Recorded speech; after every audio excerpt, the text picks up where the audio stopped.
అన్నా, అన్ని పాటలు పాడుతున్నావు కదన్నా, మా సాకుల గురించి కూడా ఒక పాట పాడన్నా. సరే కార్తీక్. సాకలన్నా సక్కని చరిత వివరంగా చెబుతాను వింటావా ఘనత.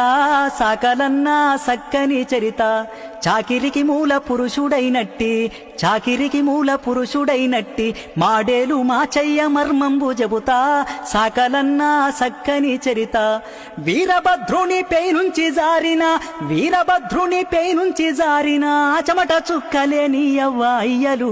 సాకలన్నా సాకలన్నా సాకలన్నా సక్కని చరిత వివరంగా చెబుతాను వింటావా ఘనత. సాకలన్నా సక్కని చరిత. ఒకనాడు శివుడు జంగముని వేషములో మాడేలు సీతాలు ఇంటి ముందరికొచ్చి 84,000 జీవరాశులున్న బొంతను ఉతకమని ఆ దంపతులకిచ్చే. జీవరాశులు జావకుండా బొంతమైల వదిలించమంటూ భూమి మీద నీరు సౌడు సున్నము లేకుండా చేసి తను మాయమాయే. అంతలో సీతాలు తలను ఖండించుకొని కడుపు గోళము చేసే, ఎదురమ్ము బండాయే, కాళ్ళు కట్టాలాయే, పేగులు దండాల.